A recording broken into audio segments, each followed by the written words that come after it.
Yokai Saeed's YouTube channel, and I hope you enjoy the video. Please like, subscribe, and click the notification bell. Hello and welcome to my Try Not To Get Scared challenge. If you know the drill, go to the, just skip the intro. If you don't, then bear with me for a few seconds. I have 3 lives. Hold on.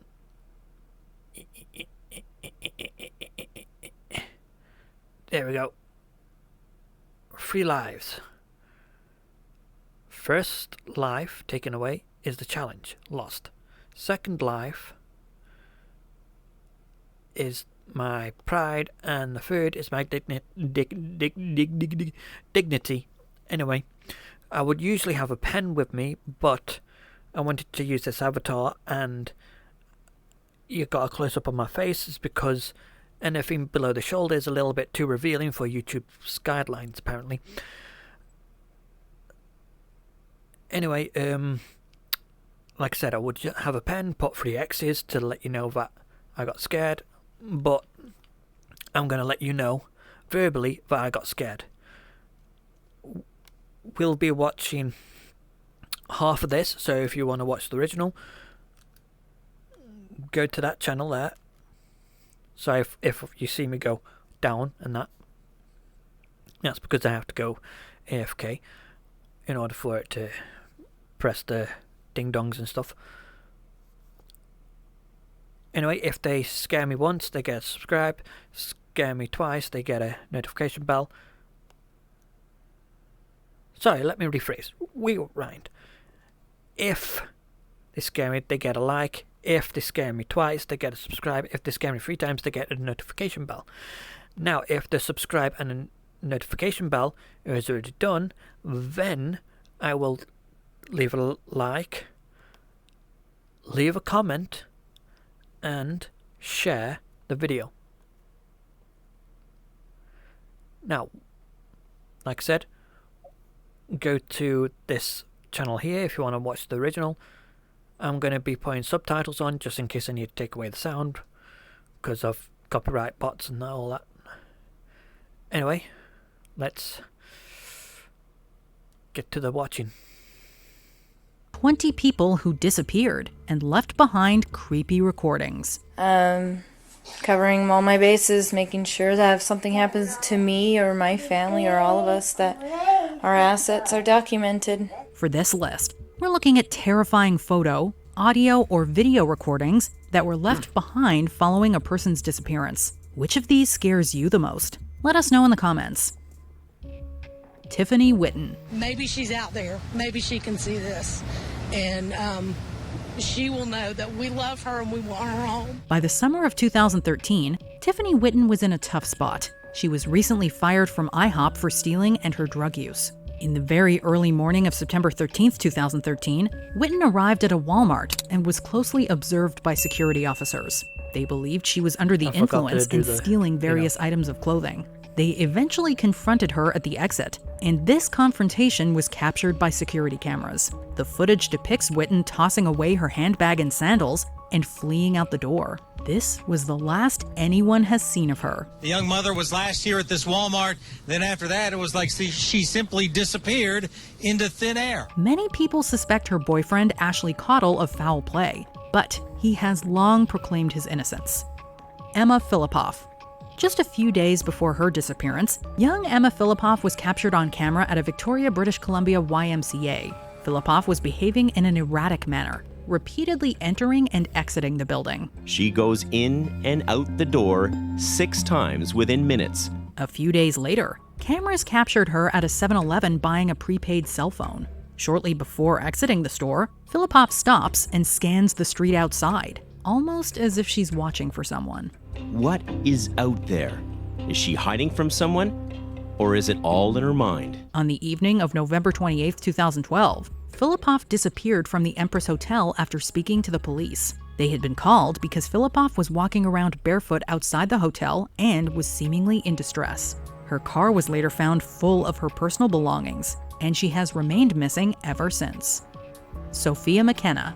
You never know what you might be documenting on Snapchat. Sophia McKenna and Spencer Mugford were on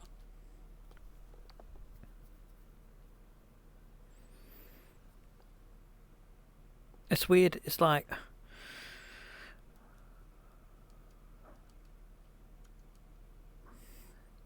It's weird because it's like...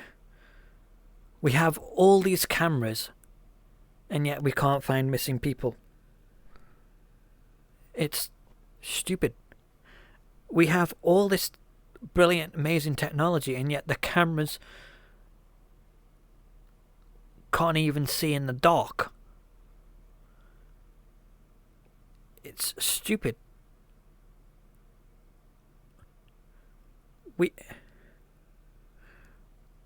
We have technology that can actually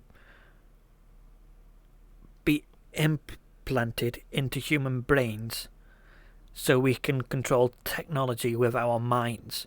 We have technology like that, but we can't get a good enough security camera that can look outside in full detail as you can see me right now. And this is a virtual camera, just so you know.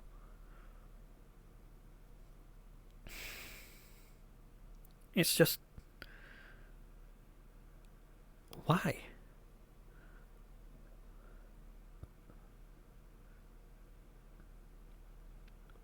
But as the saying goes, if you don't want to be found, you'll never be found.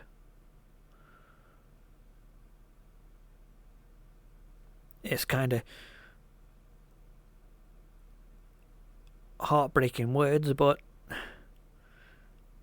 they're true. They are really true. Sometimes the truth hurts, unfortunately. But I'd rather be told the truth than the lie.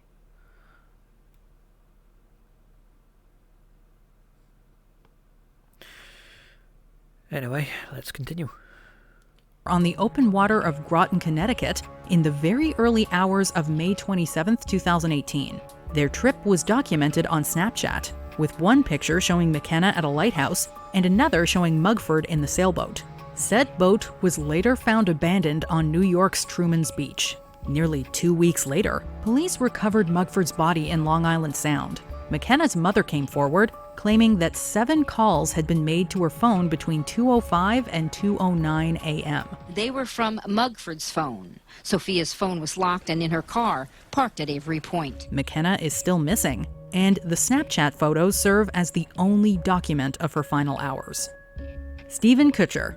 We knocked on all the doors. We had pictures of Stephen. We said, "Have you seen this person? Have you seen this person?" And no one had seen him. Shortly before his disappearance, Stephen Kutcher had driven throughout the states of Utah and Nevada for a still unknown reason. Around noon on December 13, 2009, Kutcher can be seen driving his car into a retirement community near Las Vegas. A few minutes later, someone can be seen walking out in the opposite direction. Kutcher's family believes it's him. He never returned to his car. Like his long car rides, no one knows why Kutcher was in Las Vegas, let alone that specific neighborhood. Why? Where? What got you there? What happened? There's a lot, but the one question is, are you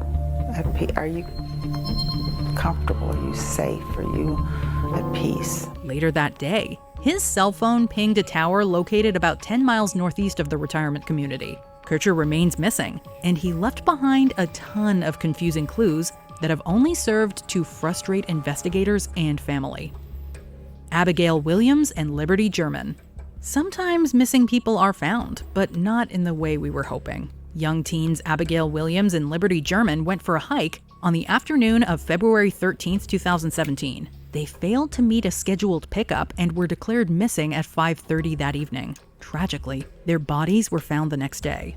German managed to capture some startling footage while on the hike. She took a picture of a Caucasian male walking towards the girls from the opposite direction, and this man would quickly become the prime suspect. A sketch of the suspected killer was released in July of 2017, which was updated by police 2 years later. Furthermore, German had secretly recorded the man on her phone, who can be heard saying, "down the hill." The implications of those words remain harrowing. A male figure appears to follow the girls, then orders them down the hill.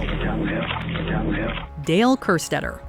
This man disappeared from his place of work on the night of September 12, 1987. Kerstetter safely arrived for his night shift at Corning Glassworks, but when another employee arrived the next morning, all that was found was Kerstetter's abandoned belongings. His truck was also parked in the parking lot. Sorry if I'm not commentating during the video, because just in case the sound has to be taken off because of the music, I just thought it might be best to pause it before I say my thoughts on it. That's why I got the what's it called,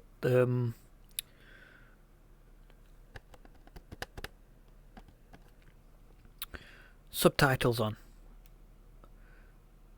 Alright, this is what I'm saying. It's like, this is probably old, very old footage, but we have the technology. If I can scan people's faces,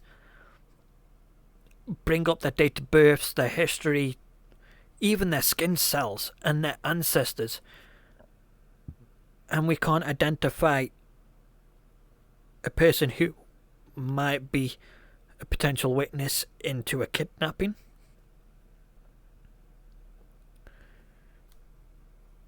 sometimes I got a feeling that authorities are like, "Oh, you're being kidnapped? Alright, I see nothing." You know what I mean? Covering their eyes. Or turning the camera the other way around. You know what I mean? We have 360 cameras. 360 view cameras. If we have that, make all security cameras 360 views of motion. Then that way, if anyone gets the idea of thinking, "Ooh, I'll sneak behind the camera," you can't, because it's a 360 view of motion. Meaning you'll see all around you. That's the whole point of the camera, right? The 360 thing. And if you can see all around you, then that way you could be like, "Oh, this person is trying to sneak behind my building," or what's supposed to look like a camera. We got their face, identity, boom, done, everything. But the thing is, though, we have the technology, but we don't implement it for security reasons. And now you got some people who are like, "But that would be an invasion of our privacy." But the thing is, though, our privacy is already invaded because of the internet. You just put your details in and boom, internet's got it. Done. Simple as that. Well, you could just put your name, your date of birth, and that's it. People can just do the rest from there.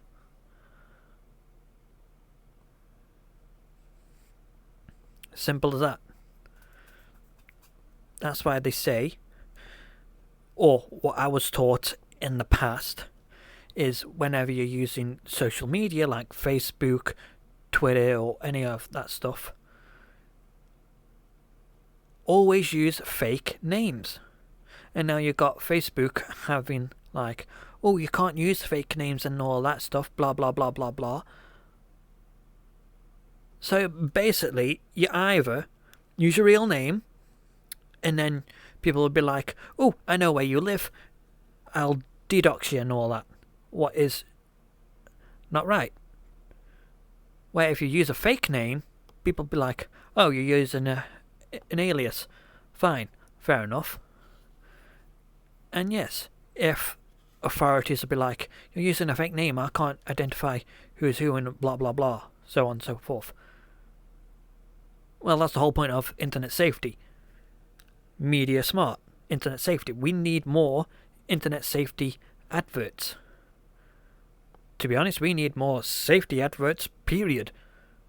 And I don't care if they are brutal, graphic, or horrifying. In fact, the horrifying, the better. And show them to your kids, no matter how young they are. Because if your kids are scared of a certain advert, then they more than likely will remember it. That's why humans remember all the bad things that happen to them, but never the good. Because of survival instincts that's built in the human brain. You go up, because that's how we evolved. A caveman sees orange floor. This orange floor is warm. He doesn't know what it feels like, so he touches it. He gets hurt. He runs away. And then he tells his friends that orange floor is bad. Don't touch. Hence, he remembers it. It wasn't a fond memory. It was a feared memory. But now he knows not to touch it. Fear is the best motivator for survival. It's stupid, but it's true. You can't let fear take over your life, so you have to control what's important for your survival. So, yeah. That's why I think we should bring back the old safety adverts that are so gory that adults don't want their children being interacted with it. But I think I saw it when I was a child, and that turned out fine.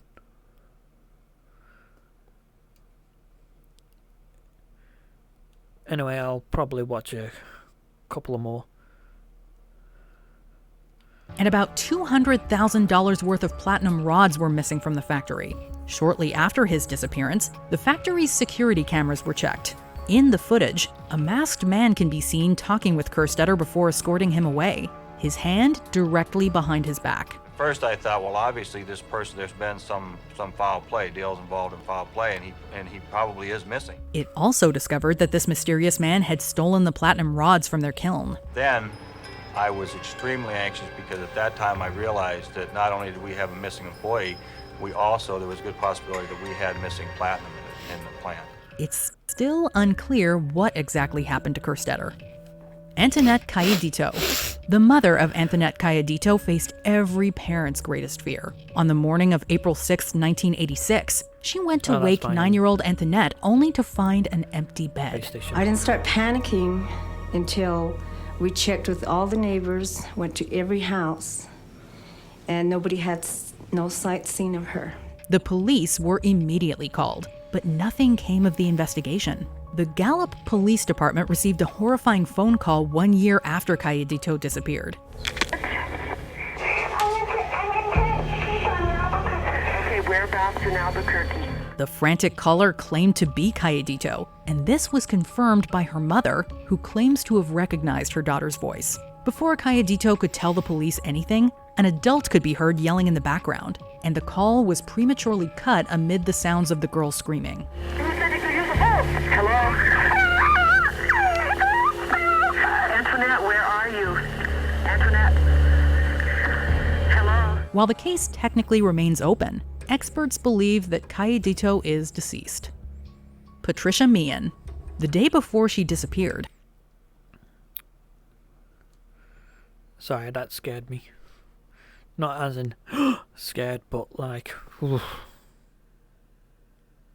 Like those could be the final words of that young girl's life. It's just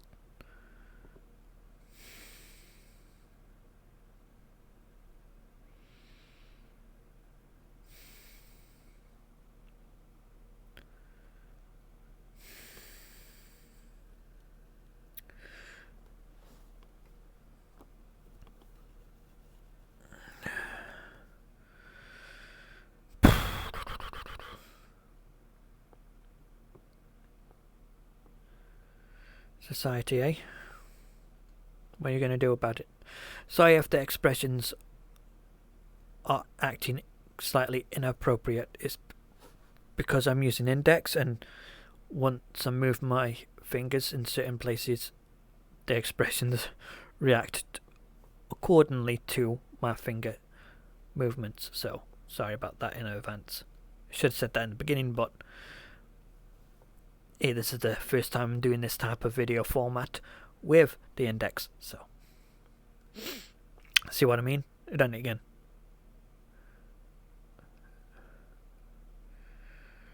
Right, let's continue on with this. Montana ranch hand Patricia Meehan phoned her father and sounded distressed, telling him that she wanted to come home to Pittsburgh. Well, more than anything else in the world, I want her back with us. When we would then know that she'd be safe. Her landlord also noticed that she was acting funny. On the night of April 20th, 1989, Meehan crashed her car on Montana Highway 200. Eyewitnesses reported that she behaved strangely. Meehan approached the driver of the other car without saying anything. She later moved to the side of the road and silently observed the wreck before wandering into a nearby field. We didn't know what was out there. We didn't know whether we were looking for a hurt person, sick person, or a fugitive. Meehan left behind an undeveloped camera, and one of the photos was a creepy selfie that showed an expressionless Meehan staring into a mirror. Multiple witnesses have reported seeing Meehan in the years following, but she officially remains missing. Elaine Park. On February 2, 2017, Elaine Park's abandoned Honda Civic was found on the side of the road in Malibu. Police say it's not like Park to go missing, so they are concerned. All of her belongings were inside. The battery was dead, and the keys were still in the ignition. Law enforcement believes that she wandered into the nearby ocean to take her own life, but her family doesn't subscribe to that narrative. Park's boyfriend was the last person to see her. He said she just kind of got up and seemed stressed and left. He said that she didn't really explain herself in terms of, why she got up and left so suddenly. She slept at his place on the night of January 27th, and he told investigators that she had suffered a panic attack at about 4 a.m. 2 hours later, Park was captured on home security footage walking to her car, the same car that would be found abandoned just a few days later. Susan Powell. The Salt Lake Tribune uploaded a video to YouTube in May of 2013. It depicts a woman named Susan Powell documenting the expensive assets in her home in the event that, quote, something happens to her. Hope everything works out and we're all happy and live happily ever after as much as that's possible. She allegedly did so on the advice of her attorney. Viewers take notice of Powell's demeanor, which many claim is anxious, depressed, and generally defeated. This video was captured a year and a half before she disappeared in December of 2009. Powell technically remains missing, but many suspect her husband Joshua. Believe that Josh maybe put Susan in the mine, lit her on fire and sent her down in the mine, and then have come back maybe a number of times to push soil and debris on top of her so that it would discourage people from finding her. A few years after Powell disappeared, Joshua lost custody of their children to Powell's parents, and subsequently took the children's lives and his own. Lars Mittank. The case of Lars Mittank is as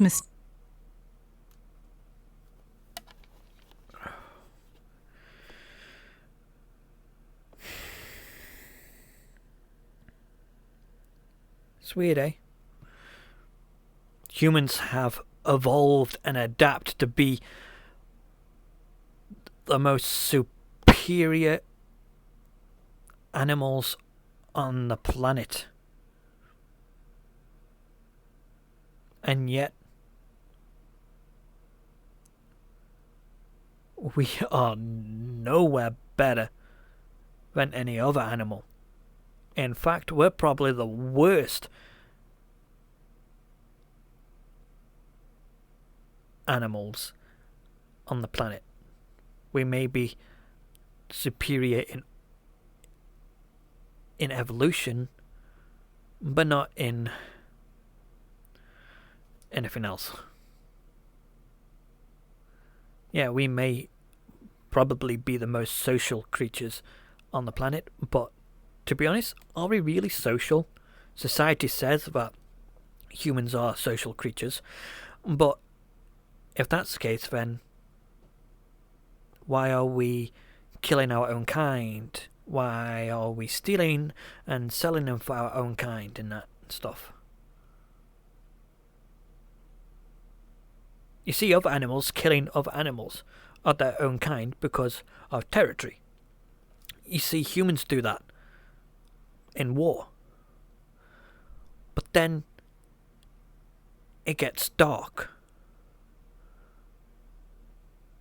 This is the difference between animals and humans. The ability of free will. Don't get me wrong, other animals have free will, but humans have more of an intelligence to abuse other animals' free will to serve our purpose. And that's what makes us more powerful. I would go into a religion debate, but that'd be a long story, and there's no point in going into that rabbit hole. Anyway, let's finish up here, and goodbye, farewell, I'll see you all next time.